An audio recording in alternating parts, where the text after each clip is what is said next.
Bengali রেসিপির সমাহারে সবাইকে স্বাগত।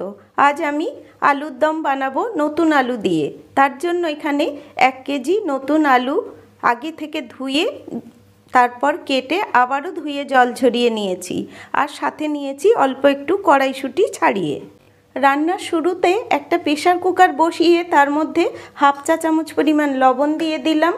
লবণটা দেওয়ার পর এর মধ্যে বেশ কিছুটা পরিমাণ জল দিয়ে দিচ্ছি। গ্যাসের ফ্লেমটা হাইতে রেখে এই জলের মধ্যে কেটে রাখা আলুর টুকরোগুলো দিয়ে দিচ্ছি, সেদ্ধ করে নেব। কুকারের মধ্যে আলুটা দেওয়ার পরে চাপাটাকে বন্ধ করে দিচ্ছি, একটা সিটি দিয়ে নেব। সিটিটা না খোলা পর্যন্ত অপেক্ষা করব। একটা সিটি দেওয়ার পর কুকারটা আমার ঠান্ডা হয়ে গেছে। এবার চাপাটাকে খুলে আলুর জলটাকে আমি ঝরিয়ে নেব। একটা কড়াই গরম করে এর মধ্যে আমি 2 টেবিল চামচ পরিমাণ সর্ষের তেল দিয়ে দিচ্ছি। রেসিপিটি আমি সর্ষের তেলে বানাবো, আপনারা চাইলে সাদা তেলেও এটাকে বানাতে পারেন। তেলটা গরম হলে এর মধ্যে দিয়ে দিচ্ছি সেদ্ধ করে জল ঝরিয়ে রাখা আলুর টুকরোগুলো। আলুটা দেওয়ার পর একবার উল্টে পাল্টে নিয়ে এর মধ্যে একটু হলুদ গুঁড়ো দিয়ে দিচ্ছি।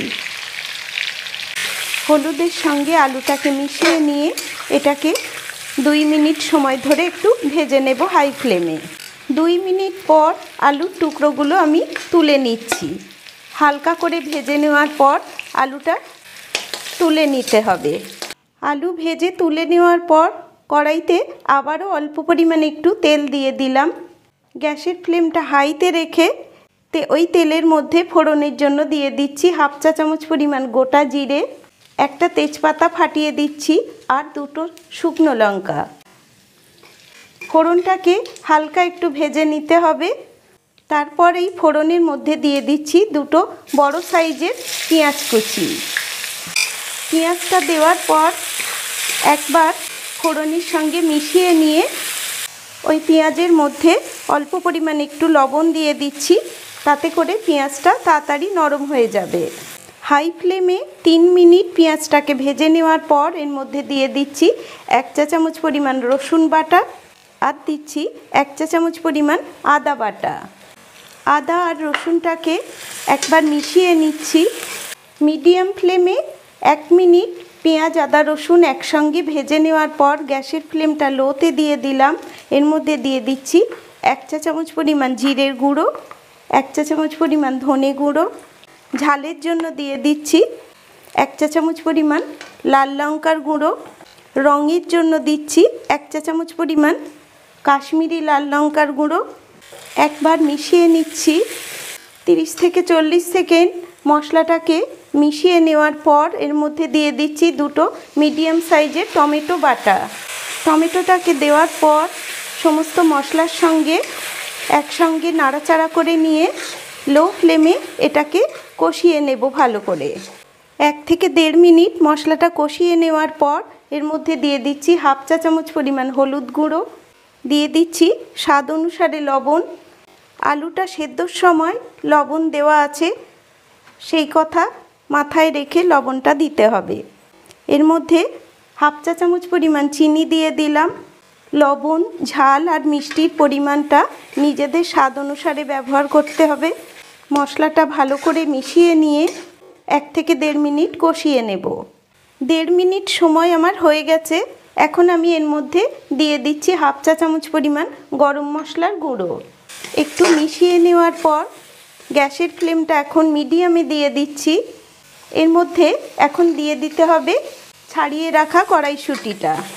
মশলার সঙ্গে একবার কড়াইশুঁটিটাকে মিশিয়ে নিচ্ছি। এবার ভেজে রাখা আলুটা এর মধ্যে দিয়ে দেব। গ্যাসের ফ্লেমটা এখন হাইতে দিয়ে মশলার সঙ্গে আলু আর কড়াইশুঁটিটাকে ভালো করে কষিয়ে নিতে হবে। এই শীতের মরশুমে এই রকম নতুন আলুর দম বানিয়ে কড়াইশুঁটির কচুরি, লুচি, পরোটা বা ফ্রায়েড রাইসের সঙ্গেও খেতে পারেন। খেতে কিন্তু বেশ ভালো লাগে। আলু আর কড়াইশুঁটিটা মশলার সঙ্গে একটু কষিয়ে নিয়েছি। এবার আমি এর মধ্যে অল্প একটু গরম জল দিয়ে দিচ্ছি, আবারও একটু কষিয়ে নেব। 2 থেকে 3 মিনিট সময় ধরে মশলার সঙ্গে আলুটাকে ভালো করে কষিয়ে নিয়েছি। এই রকমভাবে মশলার সঙ্গে আলুটা কষিয়ে নেওয়ার ফলে আলুর মধ্যে মশলার ফ্লেভারটা ভালোভাবে চলে আসবে। গ্যাসের ফ্লেমটা হাইতে দিয়ে এবার আমি এর মধ্যে গরম জল দিয়ে দিচ্ছি। রান্নায় গরম জল ব্যবহার করলে রান্নার স্বাদটা ভালো হয়। জলটা দেওয়ার পর একবার আলুর সঙ্গে মিশিয়ে নিচ্ছি। আলুর দমটাতে আমি খুব বেশি গ্রেভি করব না, একটু মাখো মাখো মতো হবে, তাই জন্য জলের পরিমাণটা খুব বেশি দিলাম না। এবার চাপা দিয়ে এটাকে রান্না হতে সময় দেব। হাই ফ্লেমে 3 মিনিট ফুটিয়ে নেওয়ার পর চাপাটাকে নামিয়ে নিলাম। এখন আমি এর মধ্যে দিয়ে দিচ্ছি 4টে চেরা কাঁচা লঙ্কা। একবার আলুটাকে উল্টে পাল্টে নাড়াচাড়া করে দিচ্ছি। এবার গ্যাসের ফ্লেমটা লোতে দিয়ে দেব, আবারও চাপা দিয়ে দেব বাকি সময়টুকু রান্না হওয়ার জন্য। 5 মিনিট পর চাপাটাকে নামিয়ে নিচ্ছি। দেখুন আলুর দমটা আমার কতটা সুন্দর দেখতে হয়েছে। যেমন সুন্দর দেখতে হয়েছে খেতেও কিন্তু ঠিক ততটাই লোভনীয় হয়। একবার মিশিয়ে নিয়ে এইবার গ্যাসের ফ্লেমটাকে বন্ধ করে দিচ্ছি। আলুর দমটা আমার হয়ে গেছে। এবার 1 মুঠো ধনেপাতা ওপর থেকে ছড়িয়ে দিচ্ছি। ধনেপাতাটা দেওয়ার পর এবার চাপা দিয়ে রেখে দেব। নামিয়ে নিয়ে একবার পাতাটার সঙ্গে আলুর দমটাকে মিশিয়ে নিয়ে তারপর গরম গরম পরিবেশন করব। আমার আলুর দমটা পরিবেশনের জন্য রেডি হয়ে গেছে। এই রকমভাবে আলুর দম বানিয়ে বাড়িতে অবশ্যই একবার খেয়ে দেখবেন। আশা করি সবার ভালো লাগবে। ভালো লাগলে আমার চ্যানেলটিকে অবশ্যই সাবস্ক্রাইব করবেন। সবাই ভালো থাকবেন।